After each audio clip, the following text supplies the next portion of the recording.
요한복음 7장 25절에서 36절입니다.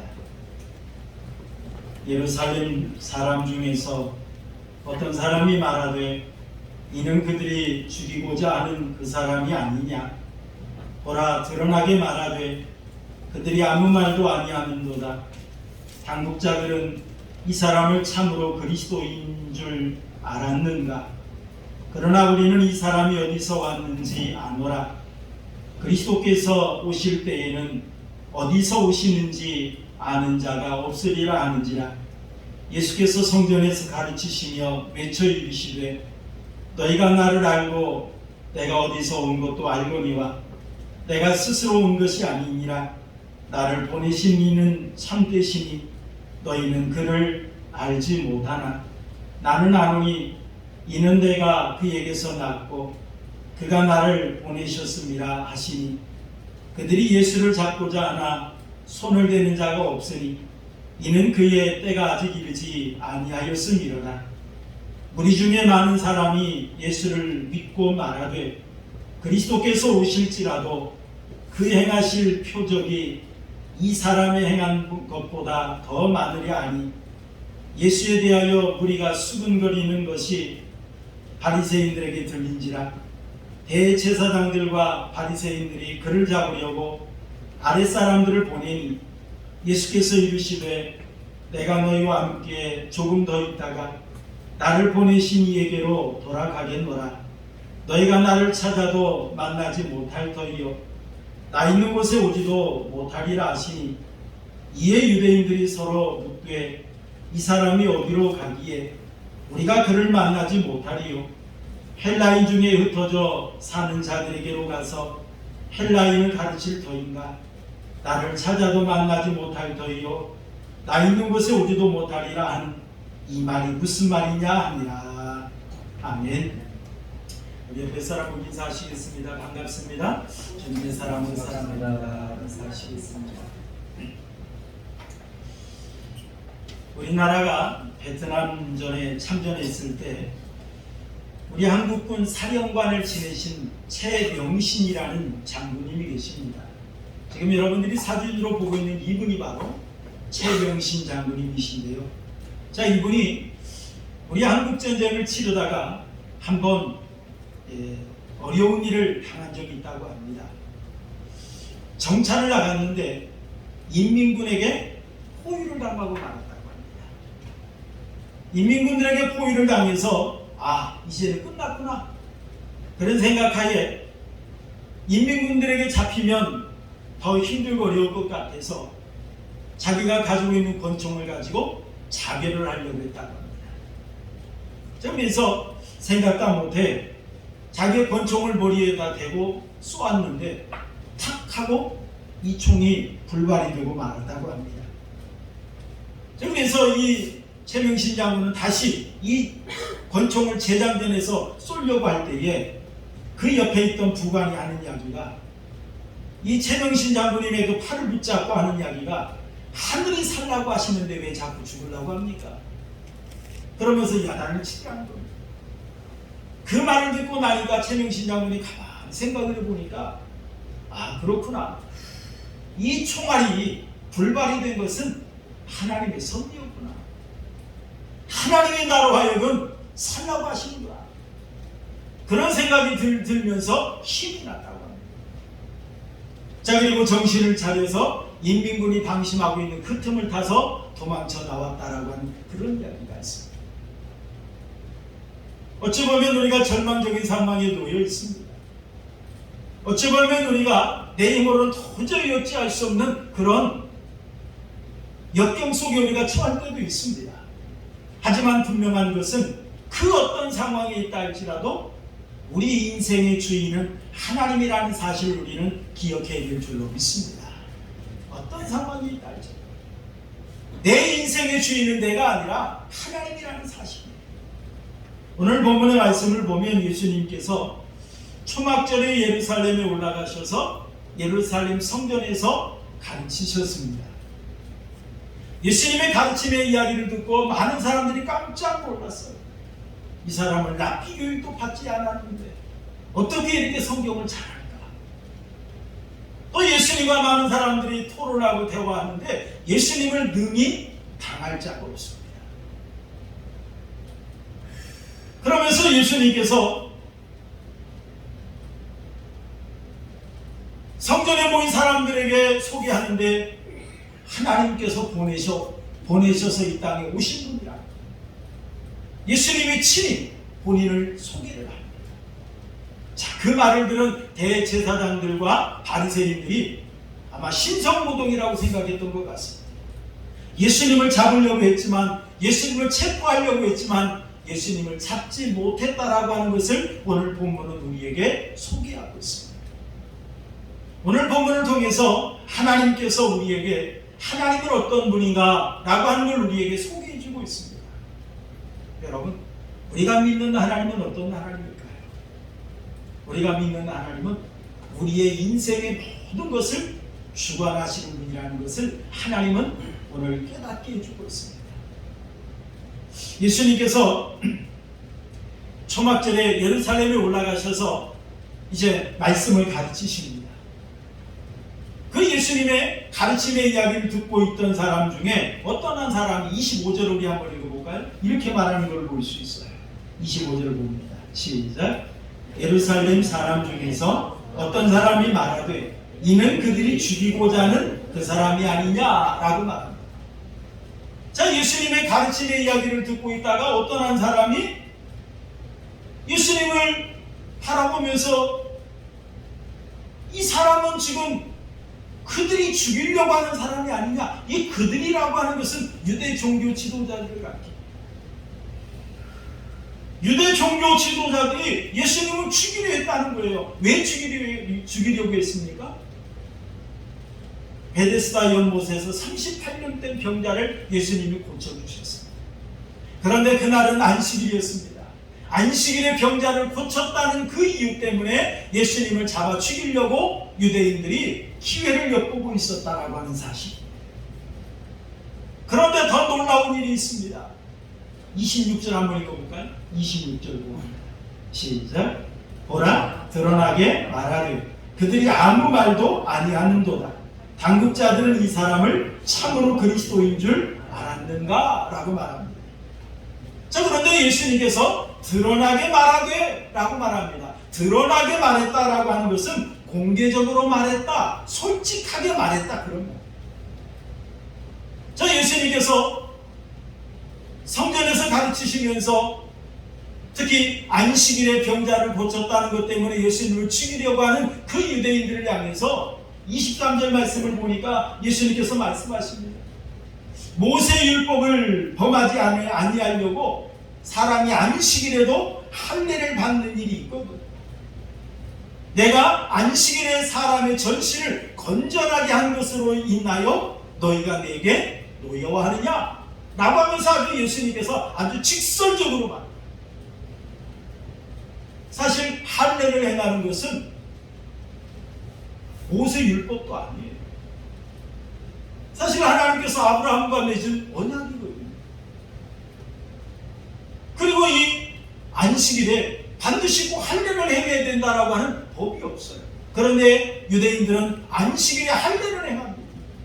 그러면서 예수님께서 안식일에 병자를 고쳤다라고 하면서 예수님을 죽이려고 했던 거지. 이러한 사실을 아주 예수님은 솔직하게 직설적으로 공개적으로 다 말을 했습니다. 그런데 문제는 뭡니까?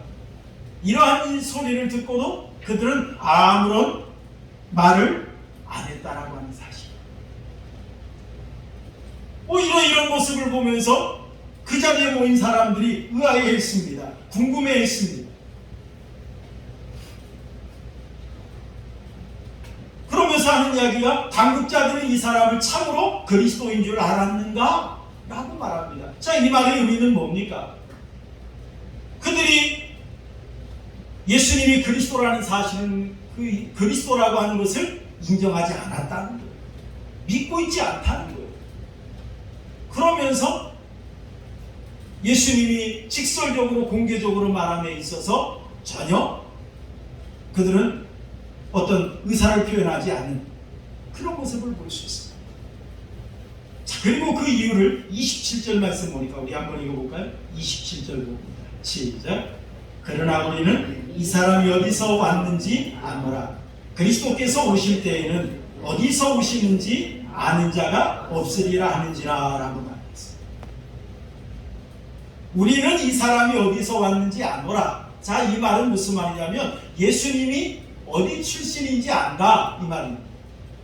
지금 예수님은 나사렛 출신, 그리고 우리는 그의 부모가 누구인지를 안다 그런 말이에요. 그런데 그 당시에 유대인들은요, 그리스도가 오실 때는, 메시아가 오실 때는 어떻게 온다라고 생각을 하고 있었느냐면 갑자기 온다고 생각했어요. 갑자기 온다고 생각했어요. 왜냐하면요, 말라기서 3장 1절에 이렇게 말을 했거든요. 우리 함께 읽겠습니다. 말라기 3장 1절 시작. 만군의 여호와가 이르노라. 보라, 내가 내 사자를 보내리니 그가 내 앞에서 길을 준비할 터이요 또 것이요 너희가 구하는 바 주가 갑자기 그의 성전에 임하시리니 곧 너희가 사모하는 바 언약의 사자가 임하실 것이라 라고 하는 이 말을 근거로 해서 너희가 구하는 바 주가 갑자기 그의 성전에 임하시리니, 자, 이 말을 따라서 메시아는 갑자기 오신다 이렇게 확신하고 있었습니다. 그런데 지금 그들은 예수님이 나사렛 출신이라는 걸 잘 알고 있어요. 그의 부모도 알고 있고 그의 형제도 알고 있어요. 그렇기 때문에 그들은 예수님을 메시아로, 그리스도로 인정하지 않고 있다 이 말입니다. 자, 그때 예수님께서 28절 말씀을 보니까 성전에서 가르치시면서 외쳐 이르시되 라고 말합니다. 자, 외쳤다라고 하는 이 말은 큰 소리 질렀다 이 말. 많은 사람들이 예수님을 바라보면서 여러 가지로 아주 소란스럽게 이야기를 합니다.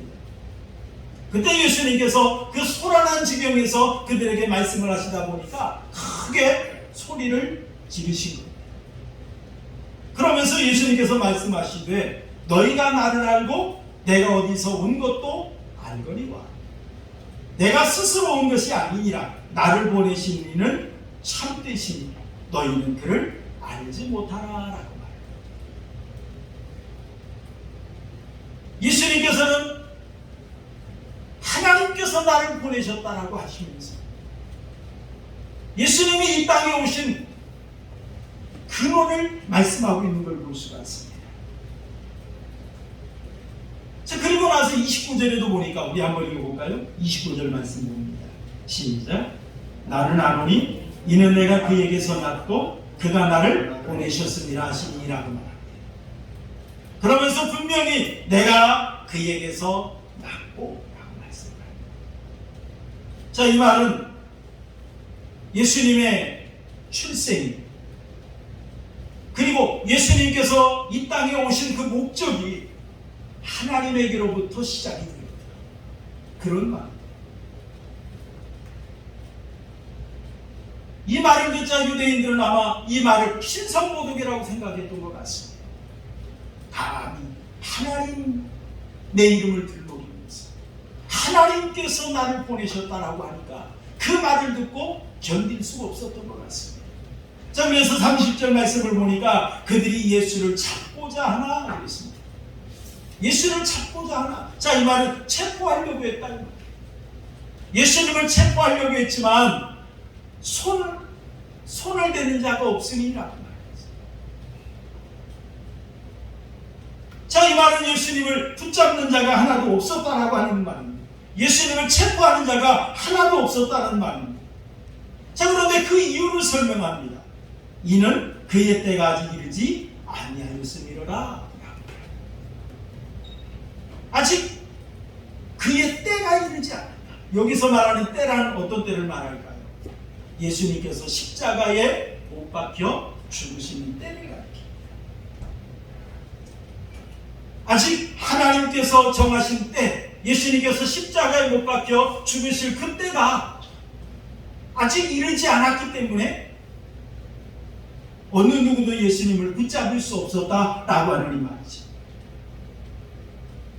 이 동안에 하나님께서는 예수님을 보호하고 계시고 예수님을 붙들고 계셨다는 걸 우리는 알 수가 있습니다. 여러분, 그런 상황에도 오늘 말씀을 보니까 예수님을 믿는 자들이 생겼습니다. 자, 31절 한번 읽어볼까요? 31절 말씀 봅니다. 시작. 우리 중에 많은 사람이 예수를 믿고 말하되 그리스도께서 오실지라도 그 행하실 표적이 이 사람이 행한 것보다 더 많은 게 아니라고 말합니다. 어떤 사람들은 예수님을 붙잡으려고 해요. 그런데 그 중에 어떤 사람들은 많은 사람이 예수님을 믿고 라고 말했어요. 예수님을 믿었다. 자, 그러면서 그리스도께서 오실지라도, 만약 예수님이 아닌 다른 그리스도께서 오신다 할지라도 그 행하실 표적이 이 사람의 행한 것보다 더 많으냐. 그러면서 예수님을 메시아로 인정하는 그런 사람들이 생겨났습니다. 그 당시에 유대인들은요, 메시아가 오면 많은 표적을 행할 것이라는 것을 그들은 믿고 있었습니다. 왜냐하면 이사야서 35장 5절에서 6절 말씀을 보니까 그때에 맹인의 눈이 밝을 것이며 못 듣는 사람의 귀가 열릴 것이며 그때에 저는 자는 사슴같이 뛸 것이며 말 못하는 자는 자의 혀는 노래하리니 이는 광야에서 물이 솟겠고 사막에서 시내가 흐를 것이니라. 자, 이렇게 말했어요. 이 말씀을 근거로 해서 그리스도가 오시면 많은 표적을 행할 것이다 라고 하는 걸 그들은 기대하고 있었어요. 그런데 예수님을 그리스도로 믿는 자들이 생겼는데 그들은 지금까지 예수님께서 많은 일들을 행하신 것을 알고 있었어요. 그를 통해서 이분이 진정 메시아요, 이분이 진정 그리스도라고 하는 사실을 그들은 인정하기 시작했습니다. 자, 이러한 예수님에 대해서 믿는 자들이 생겨나면서 32절 말씀을 보니까 예수에 대하여 무리가 수군거리는 것이 바리새인들에게 들린지라 라고 말합니다. 여기 수군거렸다라고 하는 말은 속삭이다 이 말이에요. 많은 사람들이 예수님이 진짜 메시아야, 예수님이 진정 그리스도야, 이런 이야기들을 주고받습니다. 서로 나눕니다. 이 이야기를 누가 들었느냐? 바리새인들이 들었어요. 자, 바리새인들이 듣고 어떻게 했느냐? 대제사장과 바리새인들이 그를 잡으려고 아랫사람들을 보내니라고 말합니다. 자, 이게 예수님을 더 이상 방치해두면 안 돼요. 사람들이 이제 예수님을 메시아로 인정하는 이야기를 합니다. 믿는 자들이 생겨났고 더 많아지면 문제가 더 커집니다. 그러다 보니까 그들이 어떻게 하려고 했습니까? 예수님을 붙잡으려고 아랫사람들을 보냈습니다. 그런데 그때 예수님은 어땠을까요? 우리 33절 한번 읽어볼까요? 33절 봅니다. 시작. 예수께서 이르시되 내가 너희와 조금 더 있다가 나를 보내신 이에게로 돌아가겠노라 라고 말합니다. 자, 예수님을 붙잡으려고 아랫사람들이 예수님께로 다가오는데 예수님은 조금 더 두려워하지 않습니다. 예수님은 조금 더 도망가려고 하지 않습니다. 그들은 기피하려고 하지도 않습니다. 그러면서 그들에게 담대하게 말합니다. 내가 너희와 조금 더 있다가 나를 보내신 이에게로 돌아가겠노라.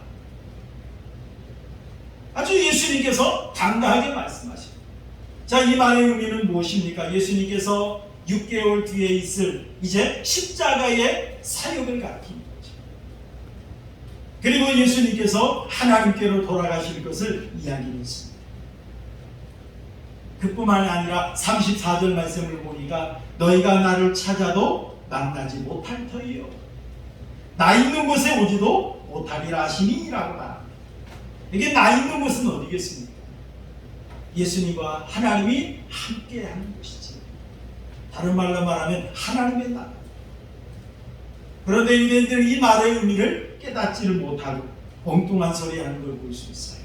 예수님이 헬라인들에게 가서 유대 땅을 떠나서 헬라인들에게 가서 그들을 가르치려는가 라고 하면서 그들은 착각을 하고 있었어요. 여러분, 오늘 본문 말씀을 보면 유대인들은 예수님을 잡으려고 애를 쓰고 있습니다. 지금 예수님께서 초막절에 회당에서 성전에서 가르칠 때에도 유대인들은 예수님을 붙잡아 죽이려고 하는 그 의도를 가지고 예수님 곁에 다가왔습니다. 하지만 아직 예수님을 붙잡지 못한 그런 상태였습니다. 그뿐만 아니라 예수님께서 하나님이 보내셔서 왔다라고 말을 하자 예수님을 붙잡으려고 했어요. 우리가 아마 30절 말씀에 봤던 것처럼 그들이 예수를 잡고자 하나 손을 대는 자가 없음이라고 말했습니다. 예수님을 붙잡으려고 그들이 노력을 했지만 하나님께서 맡고 계시니 그들은 예수님을 붙잡을 수가 없었어요. 거기다가 이제 예수님을 믿는 사람들이 생겼습니다. 예수님을 메시아로 인정하는 자들이 서로 속삭입니다. 그 말을 듣고 위기감을 느낀 바리새인들이 아랫사람을 보내서 예수님을 붙잡으려고 했습니다마는 32절 말씀을 보니까 붙잡을 수가 없었습니다. 조금도 예수님은 그들을 두려워하지 않고 아주 당당하게 말합니다. 내가 너희와 조금 더 있다가 나를 보내신 이에게로 돌아가겠다. 그때 우리 예수님은 얼마나 당당하셨는지 우리 46절 한번 읽어볼까요? 7장 46절 함께 보겠습니다. 시작. 아랫사람들이 대답하되 그 사람이 말하는 것처럼 말한 사람은 이때까지 없었나이다 라고 말합니다. 자, 이 말은 무슨 말이냐면 아랫사람들이 지금 바리새인과 대제사장들의 심부름으로 예수님을 붙잡으러 갔잖아요. 자, 그런데 그들이 예수님을 붙잡지 못하고 바리새인들과 대제사장들에게 돌아옵니다. 그때에 45절 말씀을 보니까 어찌하여 잡아오지 아니하였느냐 라고 아랫사람들에게 말을 합니다. 그때 했던 말이에요. 그때 했던 말이 아랫사람들이 대답하되 그 사람이 말하는 것처럼 말한 사람은 이때까지 없었나이다. 자기들이 붙잡으러 갔음에도 불구하고 예수님을 전혀 두려워하지 않습니다. 아주 태연하게 예수님이 하신 말씀 다 합니다. 그런 모습을 보면서 아랫사람들이 예수님을 도저히 붙잡을 엄두가 나지 않았다는 거죠. 지금까지 내가 이런 사람 못 봤다라고 말하는 걸 보지 않습니까? 여러분, 어떻게 예수님은 이런 상황에서 이렇게 태어날 수 있었을까요? 어떻게 예수님은 이런 상황에서 이렇게 담대할 수 있었을까요? 그 이유가 뭘까요? 그 이유는 분명한 것은 하나님의 주권을 예수님은 분명히 믿고 있었다는 사실. 아무리 인간들이 예수님을 잡으려 해도, 아무리 인간들이 하나님의 뜻을 거스르려 해도 하나님의 뜻을 거스를 수 없고 하나님의 역사를 방해할 수 없다는 사실을 예수님은 굳게 믿고 있었다는 사실. 여러분, 오늘 본문 말씀을 보면 보내는 자가 둘이 나와요. 첫 번째는 하나님께서 예수님을 보내는 것이 나오고요. 두 번째로는 대제사장들과 바리새인들이 아랫사람을 보내는 것을 나오는 걸 볼 수가 있습니다. 그런데 보내는 목적은 뭐냐면은 예수님을 죽이기 위한 것입니다. 하나님께서도 예수님을 보내신 목적이 뭡니까? 십자가에 못 박혀 죽게 하기 위함이죠. 그러나 하나님께서 예수님을 죽게 하시는 것은 우리를 살리기 위한 줄로 믿습니다. 나의 죄를 씻어주시고 나를 구원하시고 나에게 영원한 생명을 주시기 위해서 하나님께서는 예수님을 십자가에 못 박게 하십니다. 자, 그러나 지금 대제사장들과 바리새인들은 예수님을 죽이려고 아랫사람을 보냈습니다. 그런데 어떻습니까? 누구의 허락 없이는 안 됩니까? 하나님의 허락 없이는 안 된다는 거예요. 하나님이 허락하셔야 된다는 거예요. 여러분, 예수님이 로마 군병들에게 붙잡힌 것은 힘이 없어서가 아닙니다. 능력이 없어서가 아닙니다. 예수님 분명히 말씀하셨습니다. 12영도 되는 천군 천사를 내가 동원할 수 없는 줄 아느냐? 얼마든지 하실 수 있는 분이십니다. 그럼에도 불구하고 우리 예수님은 그리하지 않으셨습니다. 왜요? 하나님의 주권에 순종하기 위한 줄로 믿으시길 바랍니다. 하나님의 때에 하나님의 목적을 이루기 위한 그 하나님의 주권에 순종하기 위해서 예수님은 묵묵히 십자가의 길을 가셨던 걸 볼 수가 있습니다. 여러분, 우리가 이 땅의 삶을 살다 보면 많은 환난과 어려움을 당합니다. 많은 고난을 당합니다. 많은 역경을 당합니다. 정말 우리 인생이 항상 평탄하면 얼마나 좋겠습니까? 항상 우리 인생이 얼마나 내가 원하는 대로, 내가 뜻하는 대로 다 되어지면 얼마나 좋겠습니까? 그러나 그러지 않지요. 내 뜻대로 되어지지 않는 일들이 많이 있습니다. 내가 원하지 않는 일들이 우리에게 많이 다가옵니다. 특히 여러분, 사탄은 어떻습니까? 우리를 우는 사자와 같이 우리를 공격합니다. 우리를 넘어뜨리려 합니다. 그러나 우리는 두려워할 필요가 없습니다. 왜 그렇습니까? 하나님의 허락이 없이는 나를 건드릴 수 없다는 사실. 하나님의 허락이 없이는 나를 건드릴 수 없습니다. 여러분, 우리가 욥기서를 보지 않습니까? 욥이 온전하고 정직하여 하나님을 경외하며 악에서 떠난 자였습니다. 하나님을 잘 섬기는 사람이었어요. 이런 욥을 하나님께서 자랑하셨어요. 그러자 사탄이 뭐라고 합니까? 다 이유가 있지 않습니까? 하나님께서 해주시니, 하나님께서 잘해주시니 그가 하나님을 잘 섬기는 거 아닙니까? 그러면서 욥을 시험하자고 합니다.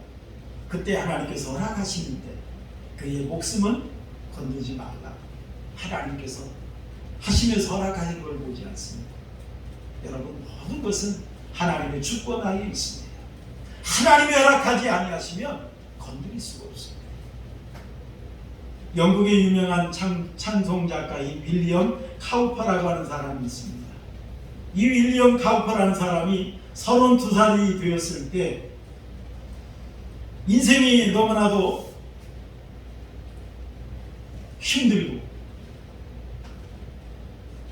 차라리 이런 인생을 사느니 인생을 포기하는 게 낫겠다 라고 하는 그런 생각에 자살을 하려고 했습니다. 그래서 테임즈강에 가서 뛰어내리려고 마차를 타고 테임즈강에 갑시다 라고 했다고 합니다. 테임즈강에 가서 이제 자살을 하려고 하는데 자기를 내려놓은 마차의 마부가 안 가고 계속 기다리고 있대요. 그러면서 하는 이야기가 앞길이 창창한 젊은이가 어떻게든 살려고 해야지 왜 죽으려고 하느냐 그러면서 자기를 안 놔주더랍니다.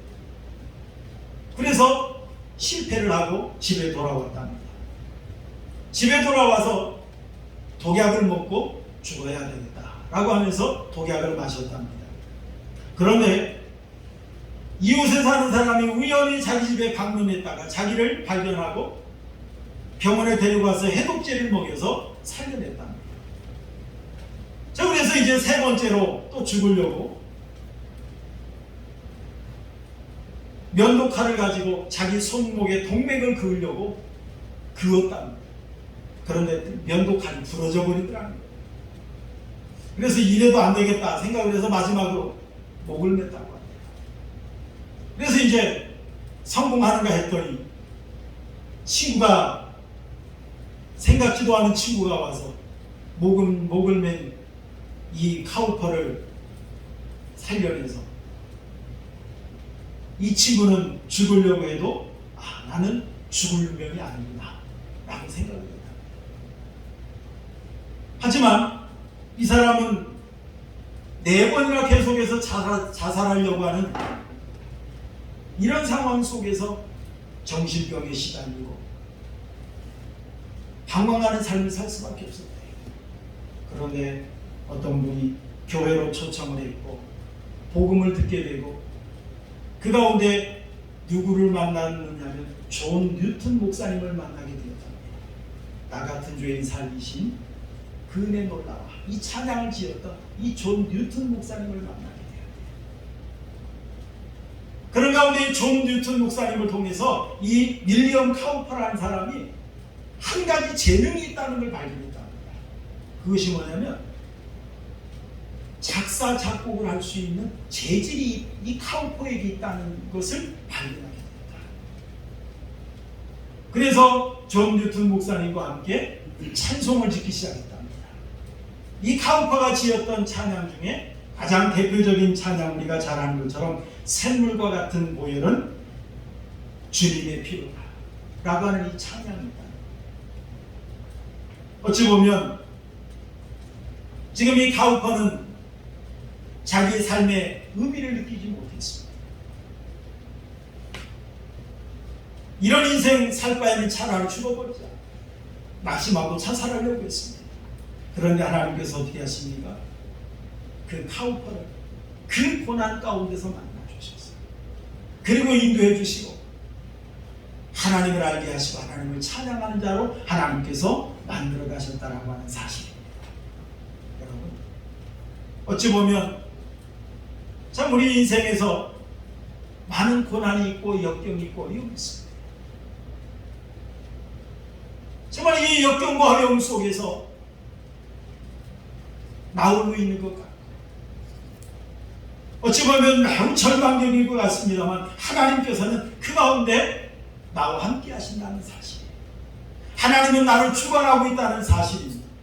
여러분이 전도서 7장 13절 한번 읽어볼까요? 전도서 7장 13절 함께 봅니다. 시작. 하나님께서 행하시는 일을 보라. 하나님께서 굳게 하신 것을 누가 능히 곧게 하겠느냐 라고 하셨습니다. 여러분, 우리 인생에서 어찌 보면 굽은 것보다 바르고 반듯한 걸 우리는 좋아합니다. 우리 인생에서 역경과 환난보다 형통을 우리는 원합니다. 그런데 여러분, 정말 우리 인생에서 일방적인 축복이 있습니까? 사실 일방적인 축복은 없습니다. 살다 보면 역경도 있고 고난도 있고 환난도 있고 거센 풍파가 몰아칠 때도 있습니다. 하지만 여러분, 분명한 것은 그 가운데 하나님께서 나를 인도하고 계신다는 사실이에요. 그 가운데 하나님께서 나와 함께 하신다는 사실이에요. 여러분, 우리 요셉의 인생을 한번 돌아볼까요? 우리 요셉의 인생을 바라보면 참 환난과 풍파가 많은 그런 인생이었습니다. 아버지 심부름을 갖다가 요셉에게는 아버지 집으로 가는 길은 막혀버리고 보디발의 집으로 향하는 문이 활짝 열렸죠. 노예로 팔려갔습니다. 열심히 일을 했습니다. 그런데 보디발의 집에서도 어떻습니까? 보디발에게로 나가는 문은 막혀버리고 어디로 가는 문이 열렸습니까? 감옥으로 가는 문이 열렸습니다. 이 감옥으로 가는 그 과정 속에서도 참 하나님 앞에 성실하게 이 요셉은 최선을 다했습니다. 그런데 하나님께서 결국에 이 요셉을 어디로 인도하십니까? 요셉을 애굽의 총리의 자리로 인도하십니다. 여러분, 어찌 보면 지금 이 길이 막혔어. 하나님 왜 이 길을 막아주십니까? 하나님 왜 나에게 어려움을 주십니까? 그럴 수 있어요. 하지만 하나님께서는 그 상황에도 나와 함께하고 계시고 나를 인도하고 계신다는 사실, 하나님은 새로운 길을 열어가고 계셨다는 사실. 우리 말씀을 한 절만 읽고 말씀을 마칠까 합니다. 우리 이사야서 49장 15절 함께 보겠습니다. 이사야서 49장 15절 시작. 여인이 어찌 그 젖 먹는 자식을 잊겠으며 자기 태에서 난 아들을 근히 여기지 않겠느냐. 그들은 혹시 잊을지라도 나는 너를 잊지 아니할 것이라 라고 말했습니다. 어머니는 자기 배에서 난 자식을 절대로 잊을 수 없어요. 결코 잊을 수 없어요. 여러분, 그런 것처럼 하나님께서도 우리를 절대로 잊지 않으신 줄 믿습니다. 하나님께서는 절대로 나를 외면하고 나를 홀로 버려두지 않게 하십니다. 내가 아무리 힘들거리올지라도, 내가 아무리 역경과 고난 속에 있다 할지라도 하나님은 언제나 나와 함께하고 있다는 사실을 여러분 굳게 믿으시길 바랍니다. 그래서 역경과 환난 속에 낙심하거나 절망하기보다 일비하기보다 하나님은 반드시 역사를 주관하고 계신다. 하나님은 반드시 하나님의 뜻을 이루기 위해 나를 이끌고 계신다. 이 확신 속 하나님만 섬기며 살아가는 우리 한국교회 성도님들이 되시기를 주님의 이름으로 축원합니다. 우리